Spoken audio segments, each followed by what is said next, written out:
Chapter 1. The Frozen King. Blood always looks black under the jagged, unforgiving light of a full moon, and right now it pooled thick and heavy around my heavy leather boots. "Please, Alpha," the rogue whimpered, spitting red onto the snow.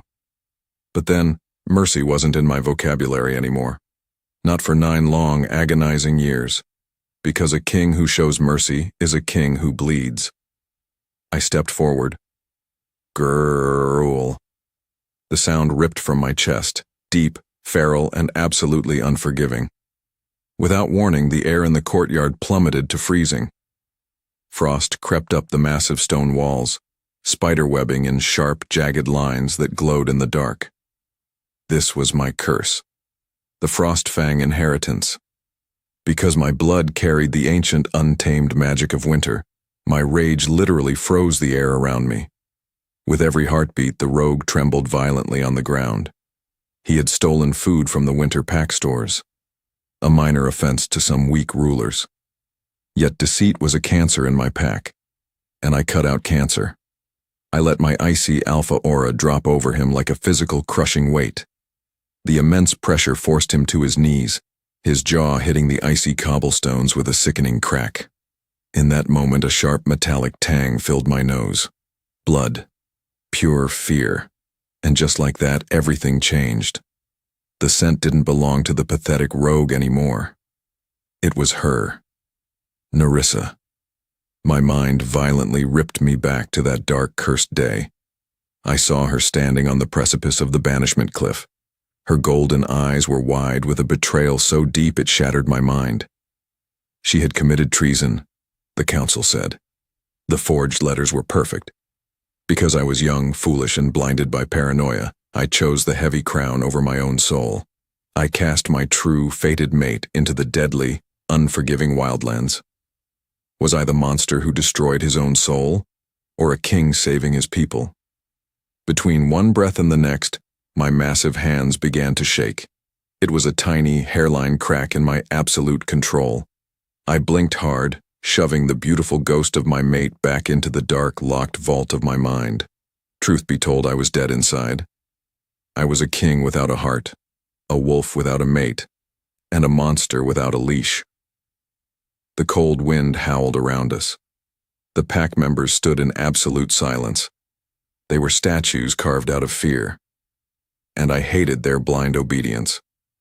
I hated their cowardly silence. I hated myself most of all. I looked down at the cowering thief. "Banishment," I declared. My voice was completely hollow. "Leave this territory before sunrise, or I will freeze the blood inside your veins." As the silence stretched, the entire pack watched in awe and sheer terror. They thought I was invincible. They didn't know I was just empty. Before I could move, a heavy, cloaked shadow stepped into my peripheral vision from the castle steps. What followed was a cruel reminder that my waking nightmare wasn't over yet. Chapter 2. The Poisoned Council. Meanwhile, the High Council waited for me in the Citadel's war room. The massive circular stone chamber smelled of old parchment, burning wax, and hidden daggers. I strode to the head of the heavy oak table. My heavy boots echoed loudly against the frozen floors. Because of that radiating coldness, none of the elders dared look me in the eye. Except one. Elder Malachi smiled. It was a thin, greasy, calculating expression. "Alpha Ragnar," he began, his voice slick like poison oil. "A swift, brutal judgment, but a pack cannot survive on fear alone." As if summoned, my inner wolf snarled viciously in my head. I hated this man. I hated the political games he constantly played. "Speak your point, Malachi," I snapped, sitting down heavily. From there, the old wolf leaned forward, resting his bony hands on the table. "You need a true heir. The pack grows restless with the border skirmishes. You must take a new, strong mate." The air suddenly thickened in the room. My lungs completely seized. Just the thought of touching another female sent a wave of violent revulsion through my entire system. My mate bond was dead, severed the day Nerissa crossed the mountain border. Even so, the ghost of her soft touch still burned against my skin. No matter how hard I tried, I couldn't erase her from my soul. My bloodline is perfectly fine, I growled, letting a thin, dangerous layer of white frost glaze the wooden table between us. Malachi didn't even flinch. Is it? You rule with ice, Ragnar. But ice eventually cracks. A king needs a queen, a pack needs a mother, and this territory needs a future. Because he was right about the pack's fragile politics, I couldn't just rip his throat out right here. But God, I wanted to. I will not take a random breeder just to satisfy your sick paranoia, I said, my voice dropping to a lethal, vibrating whisper. What's worse, the other cowardly elders were nodding along with him in the shadows. They were circling me like hungry vultures. They wanted a puppet queen. They wanted total control. And they were using my grief as a weapon against me. As the truth unraveled slowly in my mind, a sick, twisted feeling gripped my gut. Were they planning a violent coup behind my back? I stood up abruptly. The heavy chair screeched loudly against the stone. This meeting is over. Before either could speak another word, I turned my broad back on them. Walking away felt like retreating, but staying meant showing them the hidden cracks in my armor. That night I locked myself away in my desolate, massive chambers. The citadel was huge, opulent, and entirely sterile. It was a gilded, lonely cage. I poured a tall glass of strong amber liquid, staring blankly into the roaring fireplace. Have you ever felt so intensely lonely in a crowded room that your actual bones ache? That was my daily existence. Deep down, I knew the awful truth. I missed her. I missed her laugh. I missed her fire. I missed the smell of fresh pine and rain on her warm skin. I was a broken man pretending to be a god. Suddenly, a frantic, loud knock shattered the quiet silence. As the wind shifted violently outside my window, I knew my hollow world was about to break. Chapter 3. The Echo in the Ice. The heavy wooden door flew open with a crash. "My king!" gasped the captain of the guard. He was heavily panting, his silver armor covered in fresh, wet snow. I slammed my glass down on the desk. Report. A major breach at the northern timberline. The Wildlands border, he breathed out, gripping his sword. Rogues. But it's not normal, sire. My dark brow furrowed. Explain yourself. Because I demanded absolute perfection from my guards, his fearful hesitation made my blood boil with instant rage. There's wild magic, Alpha. A massive, uncontrolled spike in elemental energy. It feels exactly like Frostfang magic. Time stood still. My heart actually stopped beating for a full 3 seconds. That was biologically impossible. Only the royal bloodline possessed the ice magic. Only me. Which meant someone out there was faking it, or something much, much worse was happening. Saddle my black warhorse, I commanded, my voice like cracking ice. Now. Moments later, I was tearing fiercely through the dark, snowy forest. The freezing wind whipped my scarred face. Heavy rain lashed down, turning to sharp sleet as my own magical aura bled furiously into the atmosphere. I rode incredibly hard. The tall pine trees blurred past me. A blur of dark shadows, a blur of silver moonlight, and a blur of rising panic. I had to eliminate this new threat personally to burn off my restless, violent aggression. Because if Malachi found out about rogue magic, he would use it to breed more fear in the pack. Eventually, the dense, dark forest began to thin out. The jagged, terrifying peaks of the neutral zone loomed just ahead. The Wildlands, a place of ruthless outcasts, the exact place I sent her to die. With every step my massive horse took, a strange, phantom ache erupted deep in my chest. It felt exactly like a hot, burning coal pressed directly against my dead heart. My hand flew to my chest in shock. What is this? As the sky darkened suddenly with an unnatural, swirling storm, the dull ache turned into a violent, pulling tug. My dead mate bond. It was twitching, pulling, burning. Her soul answered mine across the frozen snow. I didn't know what scared me more, the wild rogues or the bond. But I knew what terrified me the most. Hope. Hope was a deadly, toxic poison. I vaulted smoothly off my horse before it even fully stopped. I drew my heavy broadsword. The sharp steel sang loudly in the cold mountain air. Up ahead, a small busted cabin sat nestled in an unforgiving, heavily snowed-in mountain pass. Dark smoke curled from a broken stone chimney. Around the cabin, 3 massive feral rogue wolves were circling with bared teeth. They weren't the real threat. The real threat was whatever was hiding inside that cabin. As hot fire bloomed beneath my cold skin, my inner wolf clawed furiously at the back of my mind. He was completely frantic, desperate. Mine, he roared into the night. I stepped heavily into the small clearing. The soft snow beneath my boots instantly turned to solid, unbreakable ice. Under the weight of my lethal stare, the 3 rogue wolves stopped and turned to face me. But I wasn't looking at the wolves. I was looking at the small hooded figure stepping bravely out of the cabin door, holding a crude wooden spear. Between them, something ancient cracked loudly in the universe. As the wild wind carried her familiar scent directly to me, sweet pine, heavy rain, and undeniable survival, my entire world tilted completely off its axis. Chapter 4: The Ghost in the Snow. Without warning, the 3 feral wolves lunged right at my throat. But then, they didn't know who they were dealing with. I didn't even draw my blade. Instead, I just let my dark, icy rage explode. As if summoned, sharp spikes of solid ice shot up from the snowy ground. The frozen spears pinned the wild beasts instantly by their thick fur. In that moment, the hooded figure charged at me with a wooden spear. Her body moved on instinct. The crude weapon aimed straight for my chest because I was an alpha. My reflexes were blindingly fast.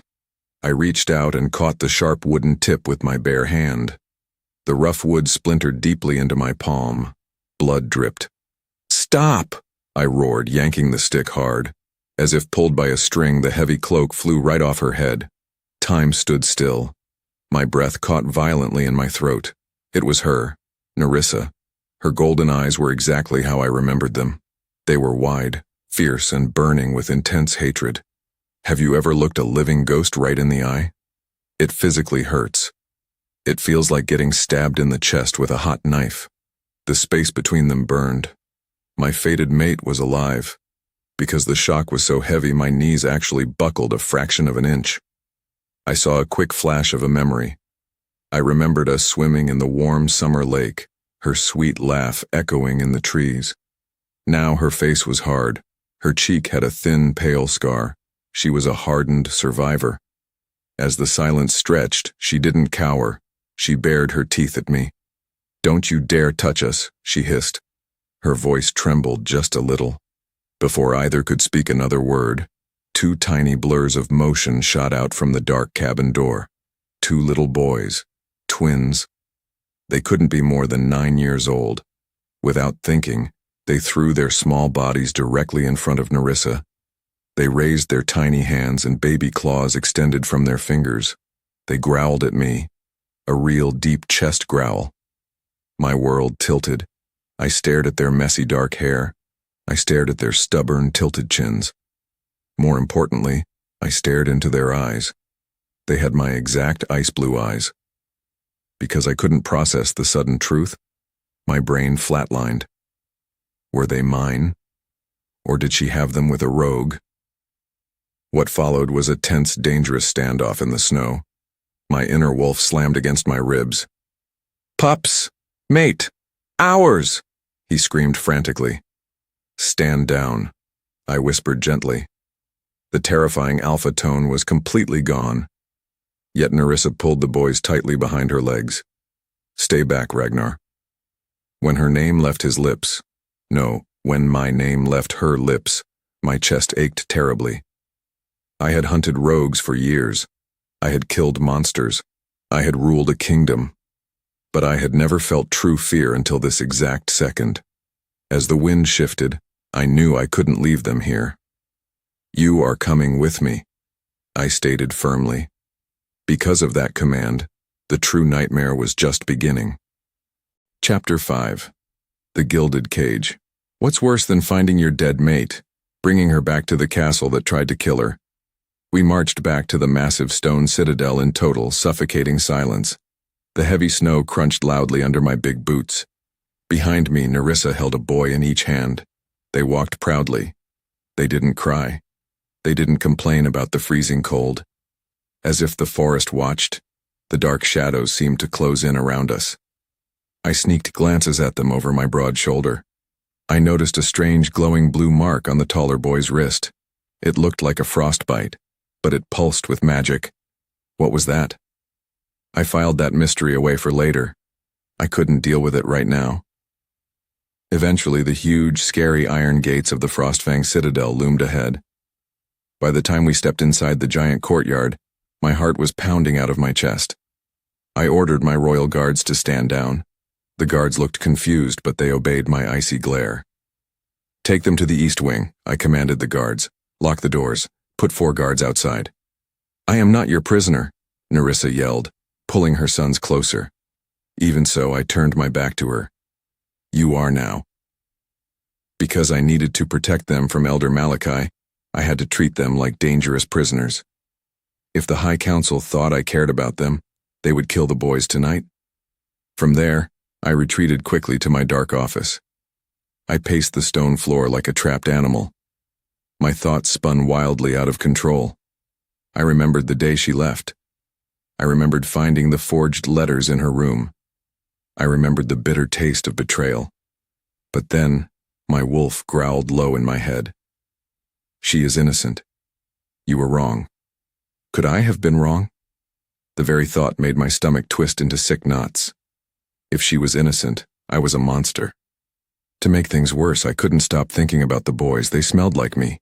They smelled like winter storms and pine needles. In the stillness that followed, I walked slowly out onto my high stone balcony. I looked down into the east wing courtyard. Through the glass window, I saw Nerissa hugging the twins. She was kissing their heads.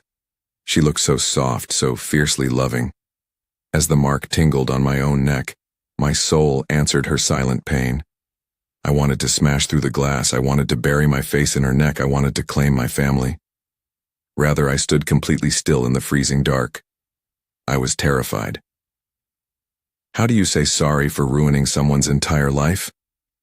Because of that fear, I decided to do what I always did. I put on my cold, icy mask. I turned away from the window. I had to interrogate her. I had to know the truth about those boys. With every step he took, with every step I took, down the long, dark hallway, the tension grew thicker. Chapter 6. Fire and Ice. The air thickened the second I unlocked her heavy bedroom door. I stepped slowly into the grand, fancy room. The fire was roaring brightly in the fireplace. The 2 boys were asleep on the giant velvet bed. Meanwhile, Nerissa stood right in the middle of the room. She was waiting for me. She had taken off her wet coat. Her simple, tight white shirt clung to her curves. As fire bloomed beneath her skin, her chest heaved up and down with deep, angry breaths. "Get out," she whispered fiercely. I locked the heavy door behind me with a loud click. "We need to talk," I said. My voice was dangerously low. It sounded like a rumble of thunder. She laughed. It was a cold, bitter sound. "Talk? 9 years ago you didn't want to talk, you just threw me away like actual garbage." With a single glance, she ripped my icy armor right off. I took a slow, heavy step toward her. "Who is the father of those boys?" Because my pride was still broken, I needed to hear her say it. Her golden eyes flashed with pure, hot fire. "They are mine, only mine. You don't get to ask about them." As if fate demanded it, my inner wolf completely took over. I closed the distance between us in a single lightning-fast blur. I trapped her against the hard stone wall. I didn't hurt her, but my large hands rested flat on the wall right beside her head. "Tell me," I growled softly, leaning down. With his scent in the air, with my scent surrounding her, her breath caught. We were inches apart. I could see the tiny gold specks in her pretty eyes. I could smell the sweet, intoxicating scent of vanilla and rain on her warm skin. My eyes dropped to her soft pink lips. Between them, something cracked open. The anger vanished. The heavy, sizzling heat of raw desire took its place. The mate bond roared to life like gasoline on a fire. Her chest brushed against my hard chest. A tiny gasp escaped her lips. They are none of your business," she whispered breathlessly. Despite that tough talk, her body betrayed her. She leaned into my heat just a tiny bit. I closed my eyes, savoring her sweet warmth. "Nerissa." "Don't," she choked out, turning her head away. "Don't say my name like you actually care. You are a cold, heartless tyrant." Her words felt like silver bullets hitting my chest. She was absolutely right, I was a monster. I pulled away from her instantly. The cold air rushed back between us. As the echo faded, I looked at her one last time. "I will find out the truth," I said simply. "And no one will leave this room until I do." Without another word, I turned and walked out the door. Truth be told, I wasn't locking her in to punish her. I was locking her in to keep myself away from her. Because as I stood alone in the dark hallway leaning against the heavy wood, I knew the terrifying truth. She didn't belong to me anymore. But I belonged completely to her. Chapter 7. The Alpha's Shadow. I watched them like a starving predator. From the high, dark balcony of my royal tower, I could see straight down into the snowy courtyard. The crisp morning sun hit the bright white snow, making my tired eyes ache. As if the world narrowed, nothing else existed except those two boys. The twins were sparring wildly with heavy wooden sticks. Smack, crack. The loud sounds echoed against the stone walls. They moved perfectly together. They ducked, they swiped, they attacked. It wasn't the messy, sloppy fighting of wild rogues. It was heavily coordinated. It was brutal. It was pure Frostfang. They fought with deep anger. They fought with dark grace. They fought with my hidden blood. Still, a strange mystery nagged at my brain. What was that glowing blue mark on Rowan's wrist? I had seen it flash last night, and it pulsed brightly every time he swung his stick. It looked exactly like the ancient forbidden seal locked away in the royal vault. How did a rogue child get that mark? Because I needed absolute proof they weren't mine, I watched their every single move. When I was a boy, my cruel father threw me into the fighting ring with a starved bear just to teach me how to bleed. I survived that bloody day by turning my fear into pure ice. Were these little boys doing the exact same thing? Without warning, a cold shadow fell heavily across my stone balcony. "Fascinating little creatures," Elder Malachi hissed softly. He stepped up right beside me. "But incredibly dangerous." As her wolf stirred far below in the courtyard, Nerissa stepped out to hand the boys some water. She looked beautiful and wild. "They are just children," I grumbled, crossing my large arms over my chest. Yet, Malachi's greasy smile widened. "Children of treason, sire. Look at how they fight. They are planning to take over your pack from the inside. They are a massive threat to the throne." In that moment, my protective instincts flared up hotly. Girl. I actually bared my sharp teeth at my own advisor. "I will handle them," I snapped loudly. What followed was a dark promise I wasn't sure I could keep. Chapter 8. The Frost Bites Back. That night, the grand dining hall felt like an actual freezing tomb. Meanwhile, my heart pounded so loudly I thought the guards could hear it. I sat at the head of the giant wooden table. Moments later, the heavy doors opened. Nerissa walked in. She wore a dark, simple velvet dress they provided for her. It hugged her soft curves perfectly. As fire bloomed beneath her skin, the angry flush on her pretty cheeks made her look like a warrior goddess. The two boys walked stiffly beside her. As the silence stretched, the awkward tension in the room grew completely suffocating. "Sit," I commanded firmly. Because my stupid pride demanded absolute submission from everyone in my castle, I pushed the boys too far. I let a tiny, heavy fraction of my terrifying alpha aura press down hard on the room to force them into their seats. The silver plates rattled loudly. Clink, clank. "Don't you do that to them," Nerissa yelled, jumping up. Her golden eyes blazed with hot fury. Before I could move, Leaf, the darker-haired twin, stood up bravely. He stepped right in front of his mother. He glared directly into my eyes. Then, he opened his mouth. Grrrl. It wasn't a puppy sound. It was a real, booming, terrifying alpha snarl. And just like that, everything changed. The hot soup in the bowls instantly froze solid. Thick, white frost exploded violently outward from the little boy's boots. The expensive glass goblets on the table shattered into a million tiny pieces.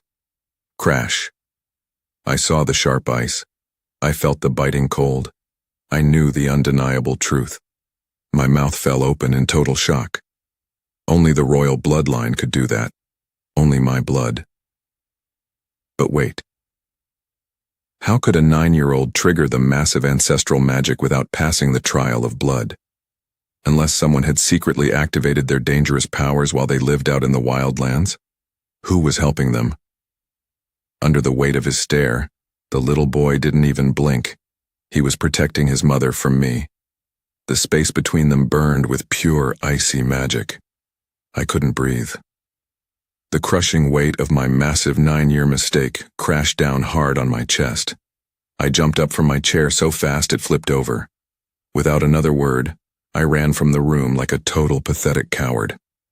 As the echo faded behind me, my whole world shattered into ice. Chapter 9. The Coward's Decree. In the stillness that followed, I locked myself deep inside the underground council archives. The dusty air smelled heavily of rotting paper and old secrets. A single flickering candle threw scary shadows dancing against the stone walls. I sat on the dirty floor, pulling my hair in sheer panic. Because I was absolutely terrified of the crushing guilt waiting for me, I couldn't admit I was the real villain of her story. Have you ever made a choice so terrible you could actually feel your own soul tearing apart? Once, years ago, I executed a loyal soldier because I firmly thought he lied to me. Later, I found out he was just covering for his sick, pregnant wife. The awful guilt nearly killed me back then. But this guilt, this monumental universe-ending guilt, it would completely destroy my mind. Moments later, the heavy iron door creaked open slowly. Malachi crept into the dark room. I saw the magic, Alpha, he whispered softly, his voice echoing in the dark. But do not be fooled. I looked up desperately. He used the Frostfang magic, Malachi. He is my son. Instead, the old man shook his head sadly. No, my king. They are dirty witches. She is enchanted. She used dark, twisted magic to steal your royal powers and give them to her bastard rogue children to steal your shiny throne. Deep down, she knew the truth. And my wolf knew the truth too.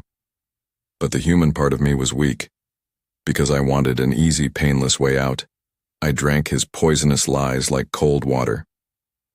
Witches, I repeated softly. Yes, Malachi pressed harder. The pack saw the magic at dinner. The council demands a test. The ancient laws require it. We must put the boys through the trial of blood to prove they are fake. The trial of blood. A brutal, deadly fight against wild beasts. Kids rarely survived it. Because the evil council demanded a test, I had to agree to the ancient, bloody laws to keep my crown. My hand trembled violently as Malachi handed me the dark parchment and a sharp quill. I doomed my innocent mate. I doomed my brave sons. I doomed my own future. I signed the heavy paper. The ink looked exactly like fresh black blood. Truth be told, I hated myself. As the sky darkened outside the tiny slit window, the real horror was finally put into deadly motion. Chapter 10. The Bloody Sand. Have you ever watched your own heart get ripped right out of your chest while you just sat there doing nothing? The heavy metallic smell of old blood and dirty sand filled the massive training arena. The afternoon sun beat down on the dry dirt like a hot hammer. Up in the royal box, I sat frozen on my giant, uncomfortable throne. Ragnar, stop this! Nerissa screamed from the bottom row of the stone bleachers. 2 huge armored guards held her arms tightly. They are just little boys. Because I was trapped by the ancient pack laws I just signed, I couldn't even look at her. I just stared blindly at the sand. Moments later, the heavy wooden gates at the far end of the ring violently banged open. 4 older, much bigger teenage trainees stepped out into the hot dirt. They carried heavy, blunt wooden swords. They were Malachi's personal students. They looked cruel. They looked hungry. They looked ready to kill. What followed was the most agonizing torture of my entire miserable life. Leif and Rowan stood back to back in the middle of the giant ring. They looked so incredibly tiny. As the silence stretched across the screaming crowd, the tallest trainee charged straight at them. Whack! The heavy stick slammed hard into Leif's small shoulder. The little boy fell hard into the dirt. My breath caught. My own shoulder suddenly burned with phantom pain. I gripped the heavy stone armrests of my throne so hard the solid rock actually cracked. Crunch. Even so, I forced my body to stay perfectly still. When I was just 10 years old, my father threw me into this exact same ring with 3 grown men. They broke my left arm in 2 places. I cried out for help, but my father just laughed from this very throne. He told me that pain was the only true teacher. I survived that dark day, but it killed the little boy inside me. Now, I was watching my own past repeat itself. I watched my sons bleed. I watched my mate cry. I watched my kingdom fall. Yet the boys didn't stay down. Rowan quickly grabbed a handful of dirty sand and threw it right into the big attacker's eyes. Then, Leif jumped up and kicked the blinded boy hard in the knee. Because my sons were raised in the brutal Wildlands, they fought like wild, cornered animals. On the other hand, they were getting very tired. The older boys were just too big and too strong. Please, Nerissa sobbed loudly, fighting against the heavy guards. Her voice was completely breaking. I'll do anything. Ragnar, please. Between one breath and the next, I felt my icy control completely snap. I didn't care about the laws anymore. I didn't care about the crown. I started to stand up from my heavy throne. To make things worse, Elder Malachi leaned over and raised his bony hand in the air. He was signaling the guards down below. Before I could move, a deep, terrifying mechanical grinding sound echoed through the arena. Because of that awful sound, the entire crowd went completely dead silent. By the time I realized what was happening, the giant iron gate to the underground beast pit swung wide open. Chapter 11. The Ice King Awakes. Without warning, a massive, terrifying roar shook the very foundation of the arena. A fully grown, starving shadow bear exploded out of the dark tunnels. It was 10 feet tall, covered in thick black spikes, and foaming at the mouth with green poison. Malachi had secretly ordered the guards to release a lethal monster. In that moment, the giant bear locked its glowing red eyes directly on tiny little Rowan. As if pulled by a string, my body moved entirely on its own. No! I roared loudly. My terrifying voice actually cracked the glass windows of the royal box. I vaulted violently right over the stone balcony. I didn't care that it was a 50-foot drop. I just let gravity pull me down. At the same time, the giant shadow bear lunged straight for my boy with its massive jaws wide open. Time stood still. Rowan screamed in pure, absolute terror. He threw his tiny hands up over his face. Suddenly, the strange blue mark on his small wrist flared with blinding, brilliant light. Whoosh! A massive, concussive wave of pure, absolute frostfang ice violently exploded outward from the 9-year-old's body. The freezing shockwave hit the giant bear mid-air. The huge beast instantly froze into a solid, heavy block of dark ice. It crashed hard into the dirt, shattering into a million frozen pieces. Crash. And just like that, everything changed forever. I hit the sandy ground directly in front of Rowan. My own massive ice magic flowed effortlessly right out of my chest and perfectly locked together with his wild magic. Our powers recognized each other. They danced together. They sang the same ancient song. Because I finally felt the absolute truth singing in my own blood, my whole ego died on that dirty sand. The cold king died. The paranoid ruler died. Only the desperate father remained. As the wind shifted, carrying the heavy scent of ozone and magic, I dropped to my knees. I pulled Rowan into my large chest. I wrapped my big arms tightly around his shaking little body. I buried my face in his messy hair. He smelled just like me. "I've got you," I choked out, tears finally burning my cold eyes. "I've got you, son." What's worse, Leaf ran over and started hitting my armored back with his tiny fists. "Get away from him. You hurt my mom." I didn't stop him. I just pulled Leaf into the tight hug, too. I let him hit me because I deserved every single punch. Eventually, the entire stadium erupted into absolute chaos. The pack was screaming. They had all just seen the undeniable truth of my royal bloodline. I slowly stood up, keeping the boys safely tucked directly behind my heavy legs. Under the weight of my stare, the arena grew dead quiet again. I looked up at the high balcony. I locked murderous, burning eyes with Elder Malachi. The greasy old man looked completely pale. He knew he had just failed to assassinate my true heirs. With every heartbeat, my inner wolf clawed furiously against my ribs. "Mine!" he snarled viciously. "Guards!" I roared, my voice booming like thunder. "Clear the arena!" Before either could speak, I picked up both boys in my massive arms and marched straight toward their screaming mother. Chapter 12. The Bleeding Heart. We barely made it back to the absolute safety of my massive royal chambers. The heavy wooden doors slammed shut behind us with a loud final boom. I instantly used my ice magic to freeze the heavy iron locks solid. Nobody was getting in. Nobody. As the silence roared loudly in the grand bedroom, the sheer adrenaline finally started to leave my tired body. Nerissa ripped the boys away from me immediately. She pulled them onto the giant soft bed, checking their little faces and arms for deep scratches. She was crying hysterically. Her warm tears fell heavily onto their dirty cheeks. In the quiet that followed, I stood awkwardly in the center of the dark room. I felt exactly like a man who just woke up from a 9-year coma. I remembered a story about a greedy king who locked all his gold inside a deep vault, but he accidentally locked himself inside with it. He starved to death, surrounded by treasure. That was me. I had locked away my heart to protect it, and I had slowly starved my own soul to death. "Nerissa." My voice trembled slightly. She spun around so fast her dark hair whipped through the air. "Don't," she screamed wildly. "You almost let them die. You sat on your stupid throne and watched them bleed." Truth be told, she was right. Because I couldn't run from my sins anymore, I didn't try to defend myself. I fell heavily straight down onto my knees. The hard stone floor bruised my kneecaps, but I didn't care.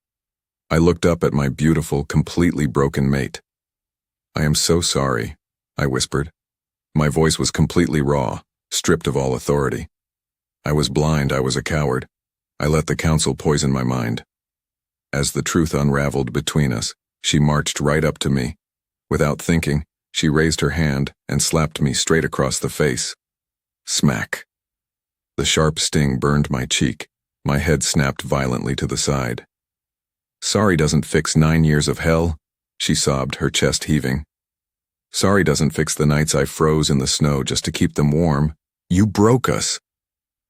Her chest ached and my soul bled. "I know," I choked out, looking down at the stone floor. "I know an apology means nothing. Words are empty." Because I realized that true atonement requires real bloody action, a dark, lethal calmness suddenly washed over my entire brain. I slowly stood back up. I didn't look like a sad, broken man anymore. I felt my inner wolf completely merge with my human side. As if fate whispered a dark secret into my ear, my vision began to tint completely red. I turned and walked slowly toward the heavy door. "Where are you going?" she asked nervously, pulling the boys tighter. I paused with my heavy hand on the frozen door handle.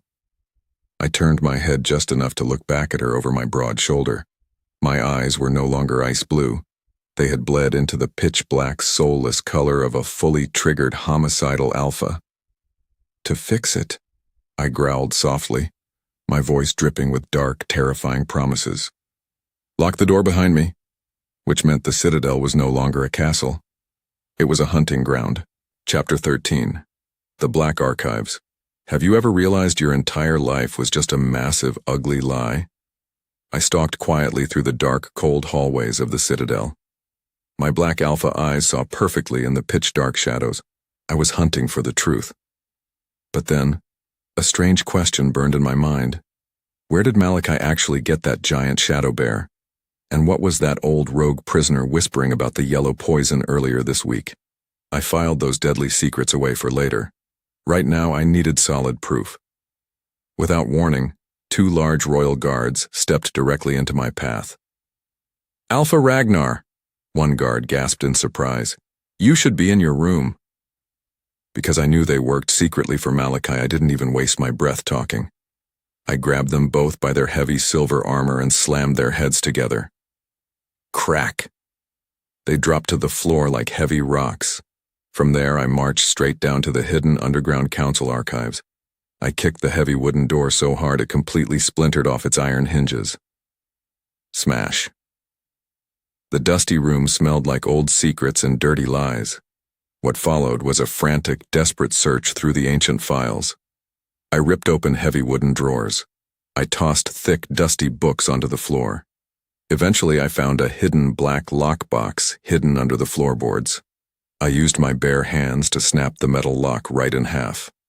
Inside the box, I found them, the original unforged letters from 9 long years ago. As the truth unraveled right before my eyes, my massive chest actually stopped moving. Nerissa's name wasn't on these papers. The treason was completely planned by Malachi and the elders. The fake signatures were perfectly practiced on a separate piece of parchment. When I was a little boy, I once caught a beautiful white bird and locked it in a cage to keep it safe. But the bird got so sad it stopped eating, and it died in my hands. I cried for a week. I promised I would never cage an innocent thing again. Yet, I had caged my own innocent mate. I had destroyed her entire life. Because I let my blind paranoia rule my brain, I had literally built Malachi's evil empire for him. Under the weight of his stare, the ghost of my cruel father laughing at my stupidity, I realized something utterly terrifying. I was a king without a real army. Every single guard in this castle answered to Malachi. As if pulled by a string, I shoved the papers directly into my heavy coat. I had to get back to my family before Malachi made his final deadly move. Chapter 14. The Naked Truth. A man with nothing to lose is dangerous, but a king with nothing to lose is an absolute monster.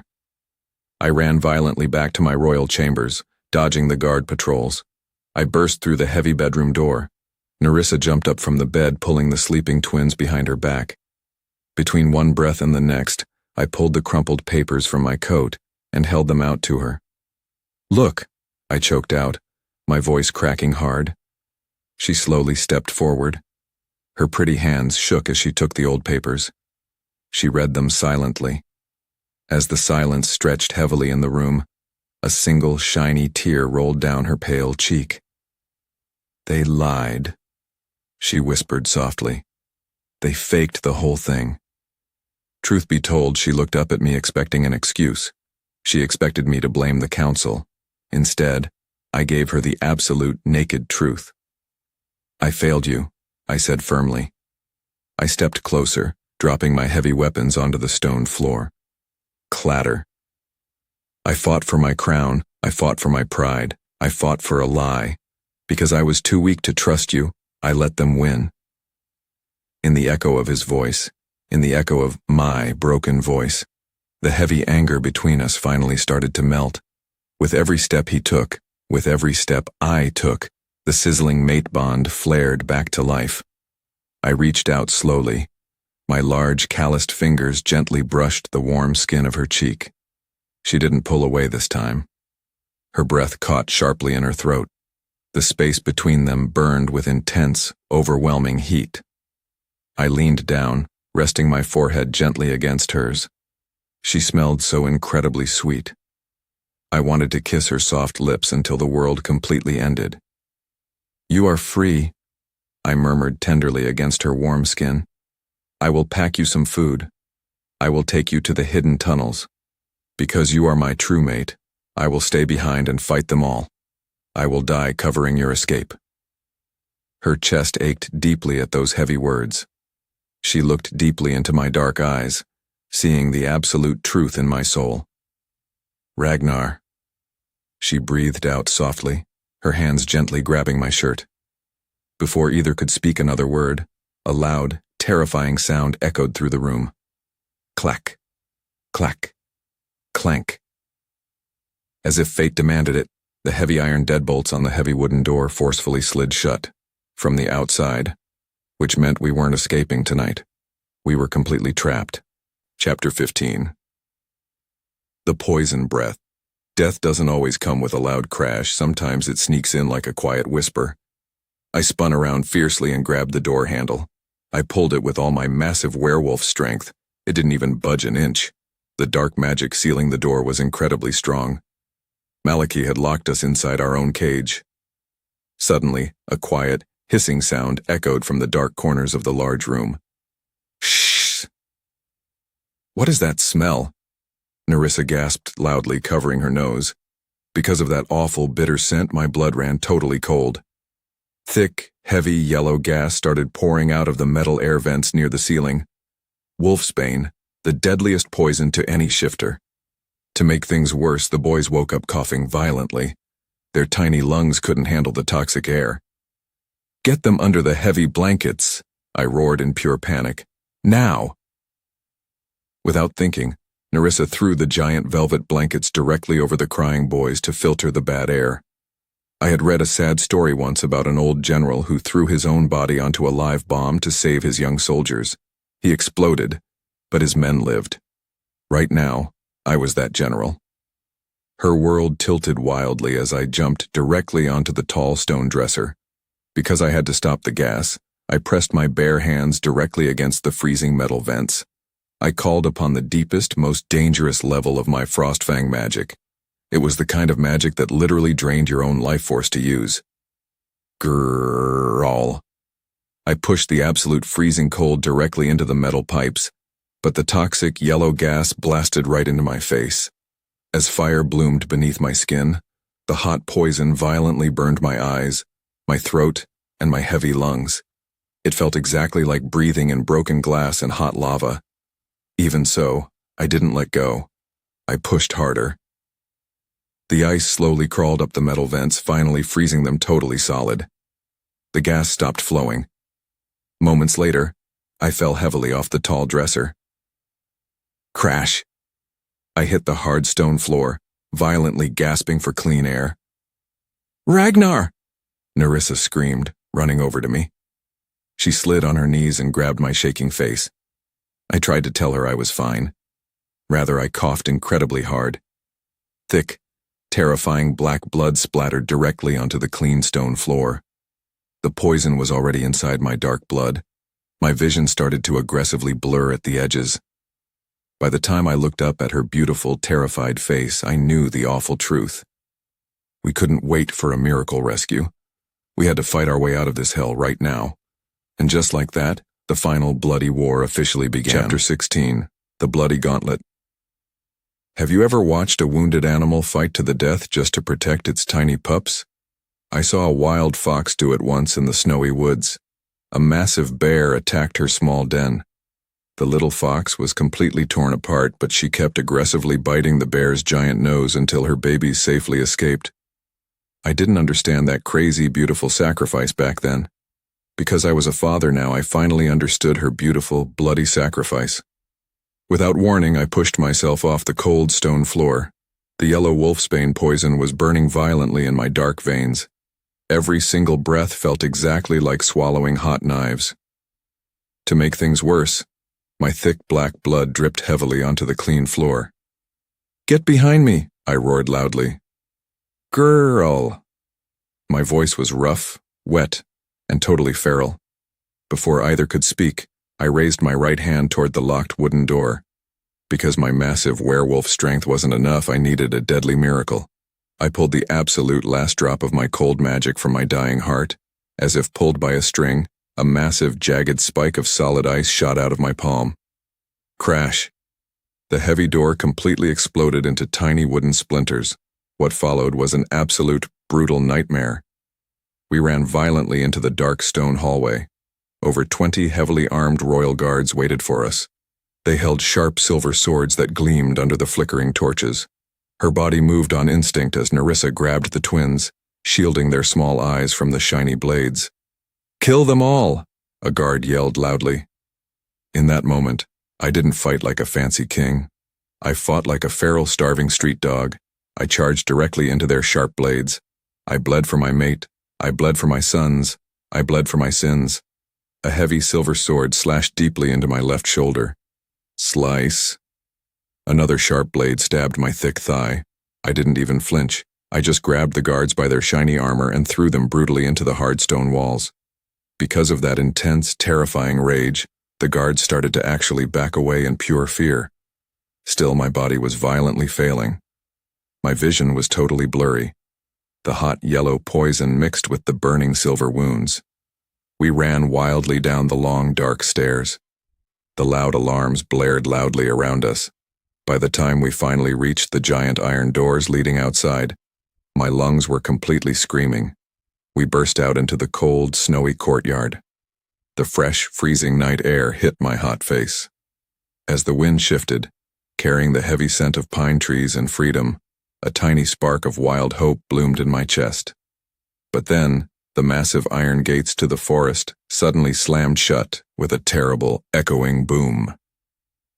As if the forest watched, the tall pine trees outside the gate seemed to completely turn their backs on us. As a result, we were totally trapped in the giant, snowy circle, which meant my beautiful family was going to die tonight. Chapter 17, The Silver Trap. The heavy snow stopped falling. The air thickened with absolute suffocating dread. Suddenly, hundreds of dark archers stepped out from the high stone walls of the courtyard. They pulled back their heavy bows. Every single sharp arrow was made of pure, deadly silver. Meanwhile, Elder Malachi stepped out slowly from the dark shadows. He wore my heavy golden royal crown perfectly on his greasy head. He looked down at me with an incredibly wicked, nasty smile. "Alpha Ragnar," Malachi sneered smoothly. "You look very tired. The poison works fast." As her wolf stirred right behind me, Nerissa growled deeply. She pulled Leaf and Rowan fiercely against her legs. "Let them go," I choked out, spitting black blood onto the white snow.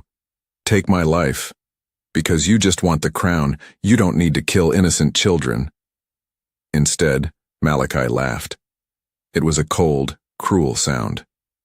"A fake king leaves loose ends," the evil elder replied softly. "I do not. The royal bloodline ends completely tonight." Without another word, he quickly snapped his bony fingers. As if summoned, 50 massive guards charged at us with heavy, glowing silver chains. Because I was already dying from the yellow gas, I was far too slow.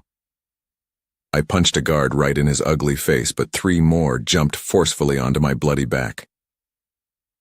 Thud. The hot silver chains wrapped violently around my thick wrists. The space between them burned as the hot metal seared directly into my bare skin. "Sss! Ragnar!" Nerissa screamed loudly. In the span of a breath, 4 huge guards grabbed her. They ripped the crying twins right out of her arms. "Mommy!" Little Rowan sobbed wildly, reaching his tiny hand out for her. My world tilted wildly out of control. I fought back so hard my own bones cracked. I snapped my sharp teeth. I roared into the dark night. I pulled against the burning silver until my skin completely ripped open. Yet the heavy chains held me down tight in the freezing snow. They stripped away my power. They stripped away my pride. They stripped away my family. As the truth unraveled directly in front of my face, I watched the guards drag my beautiful mate and my brave sons toward the heavy wooden execution blocks in the center of the courtyard. I failed them. I lost them again. "Make him watch," Malachi commanded coldly, sitting down on a wooden chair. Deep down she knew the truth, and she looked back at me with absolutely heartbroken eyes. She wasn't angry anymore. She was just incredibly sad. A heavy guard raised a thick wooden club above my head. "No," I whispered weakly, my dark eyes completely rolling back. With every heartbeat, The heavy wooden club came swinging down fast. Smash. The brutal blow hit the back of my skull. Bright white stars exploded behind my eyes. Between one breath and the next, everything went completely, terrifyingly black. Chapter 18. The Dungeon's Echo. Have you ever been trapped in a place so entirely dark you actually forget what the sun looks like? I woke up suddenly on a freezing, wet stone floor. Water dripped slowly somewhere in the scary darkness. Drip, drop. My massive arms were chained heavily to the damp wall above my head. As the silence stretched inside the tiny cell, the painful memories rushed back like a violent flood. The execution blocks, the sharp silver arrows, my crying children. I created this dungeon, I created this poison, I created this nightmare. I screamed. It wasn't a fierce alpha roar. It was a completely broken, pathetic human sob. Because my heart was entirely shattered, I cried loudly in the absolute dark. I pulled on the heavy chains, hoping they would just rip my arms completely off so I could finally die. Truth be told, I wanted to die. I deserved to die. Once I read a story about a brilliant, crazy builder who created a massive, tricky labyrinth to lock up a dangerous monster. But he forgot to bring a map, and he got permanently lost inside his own clever maze. He starved to death in the dark. I was that stupid builder. I built this cruel, paranoid pack structure to keep me safe. Now my own laws were executing my family. To make things worse, I couldn't even use my ice magic. The heavy silver cuffs drained every single drop of my magical energy. Because of that absolute failure, I rested my bleeding head against the cold wall. I was waiting for death. I was completely surrendering to the dark. Eventually, a soft, raspy voice echoed from the dirty cell next to mine. "You sound like a dead man, Alpha." I slowly opened my swollen eyes. I peered weakly through the dark iron bars. It was the skinny, pathetic rogue I had arrested in the courtyard 9 days ago. The one who stole the winter food. He was still alive down here. "I am dead," I whispered back, my voice totally empty. "Maybe," the rogue coughed softly, "but your family isn't dead yet. The execution isn't until the sun comes up." Time stood still. Are they still alive? Could they really still be breathing? As if fate demanded it, a strange warm sensation suddenly sparked deep inside my chest. It was the mate bond. It wasn't dead. It was vibrating. It was pulling. It was burning softly like a tiny candle in the dark. As the mark tingled on my dirty neck, her sweet soul answered mine. I closed my eyes tightly. I felt a gentle, invisible touch against my mind. It was Nerissa. She wasn't blocking the magical bond anymore. She was reaching out to me through the dark castle walls. She was terrified. She was asking for her mate. Something inside her shifted, and something inside me broke completely open. Because she finally needed me, I couldn't just die down here in the dark. As her wolf stirred far above me in the courtyard, my own feral wolf violently woke up. And just like that, the broken king officially died, and the true monster was finally born. Chapter 19. The Bleeding Magic.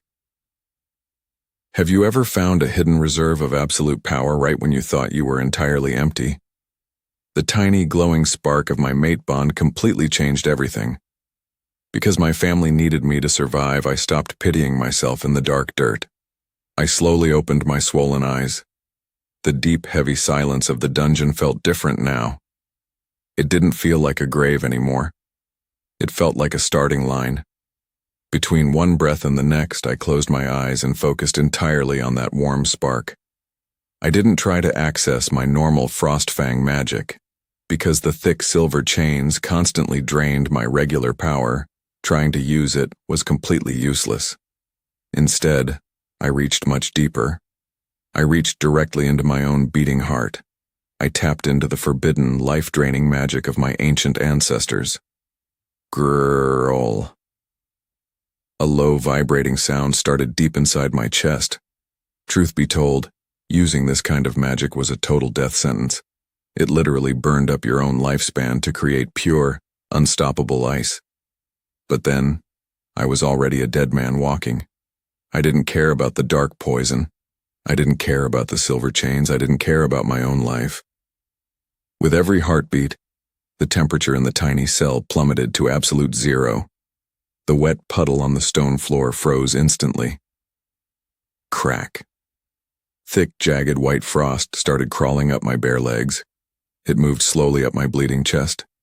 It traveled down my arms, heading straight for the glowing silver cuffs on my wrists.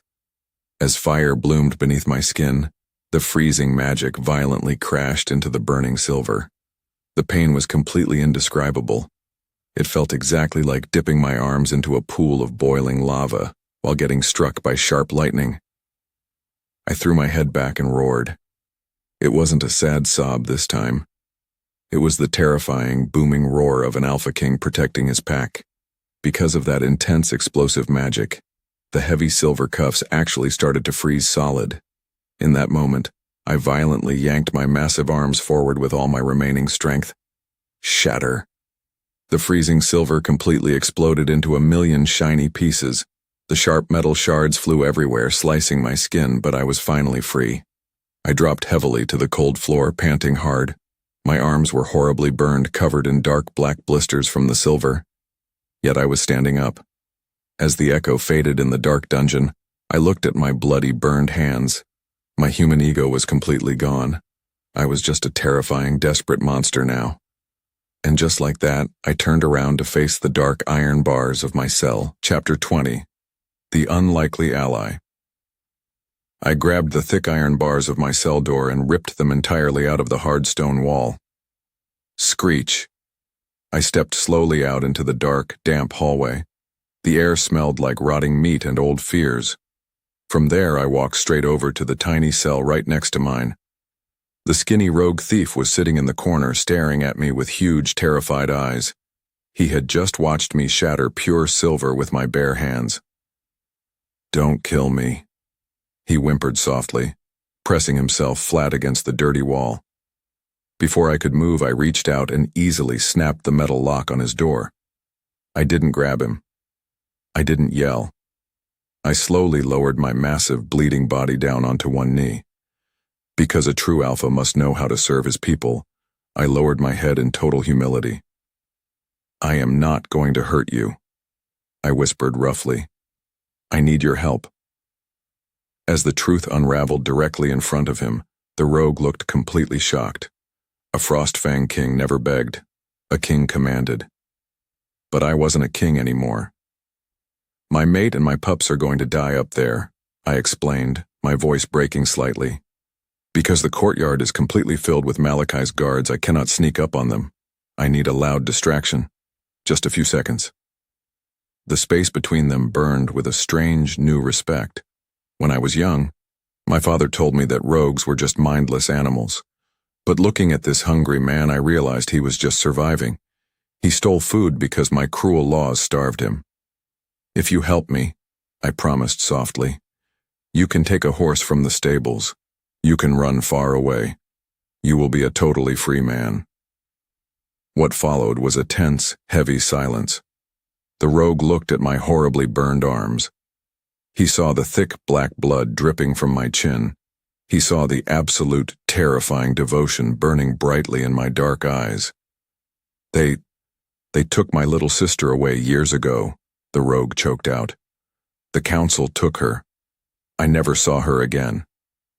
Because we shared the exact same pain of losing our families to Malachai, an invisible bond quickly formed between us."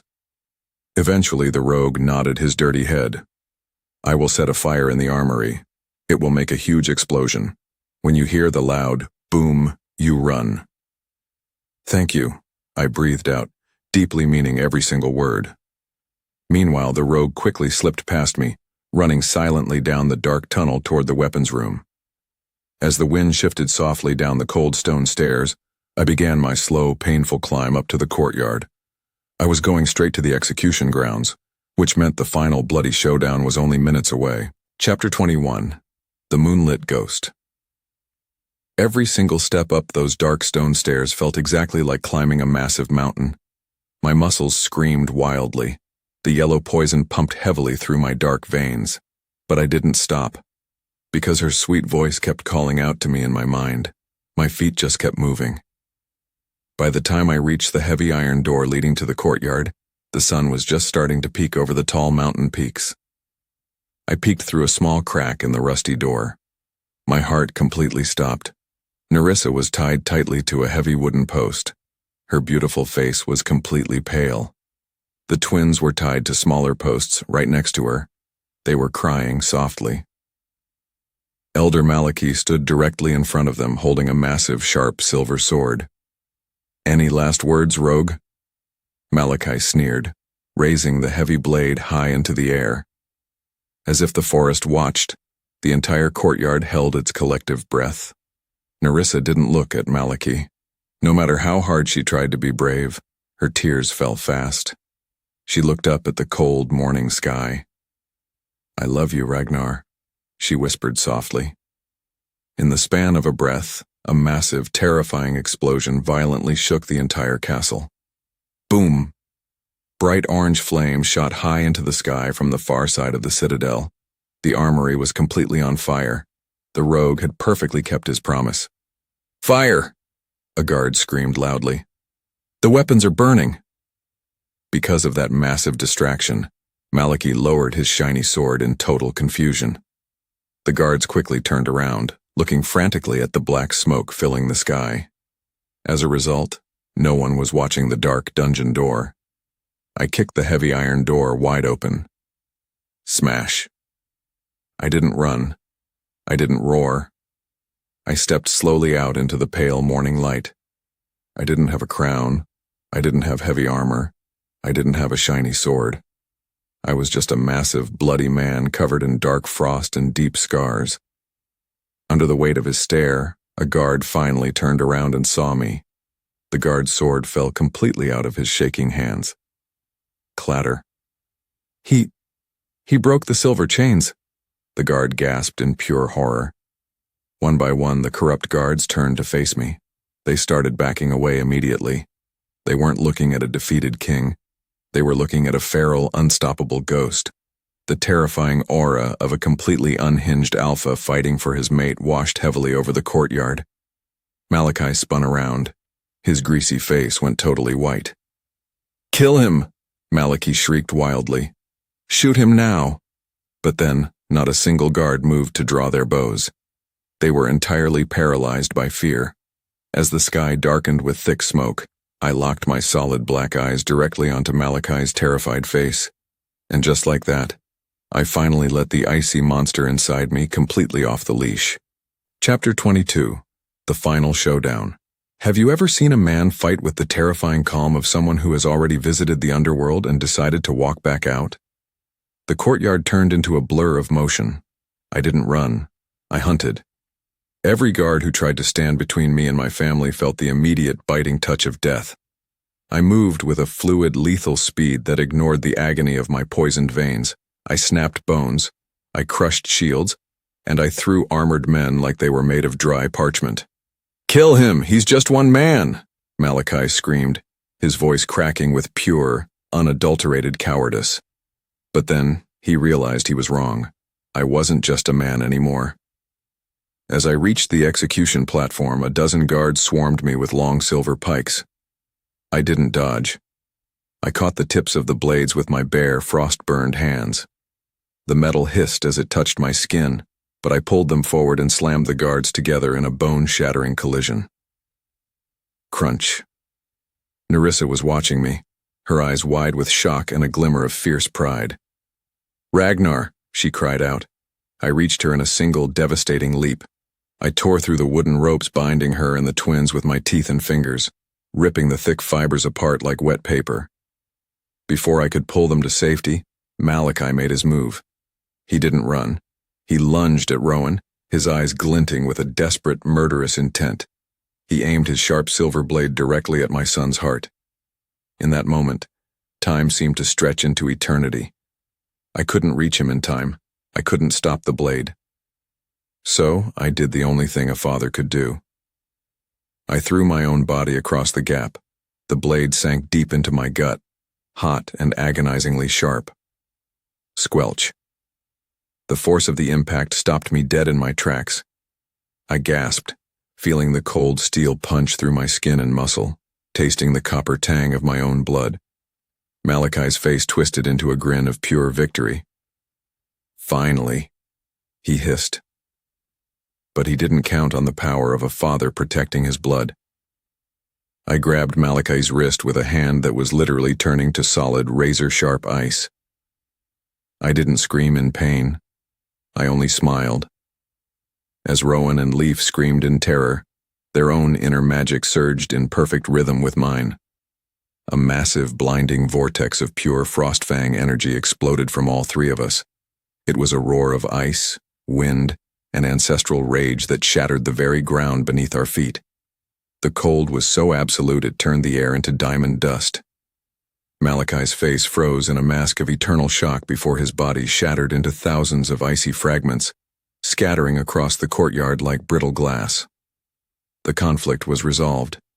The king had died, but the father had conquered. I slumped forward, the silver sword still protruding from my abdomen.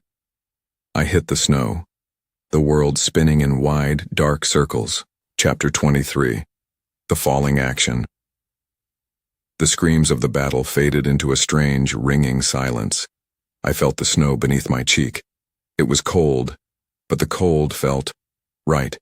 It felt like home. Ragnar, no, no, no. Nerissa was there. She was everywhere. Her hands were on my face, her voice a frantic, beautiful melody. I felt her magic. She wasn't just a survivor anymore. She was a healer. Her hands glowed with a soft, warm light as she pressed them against my wound.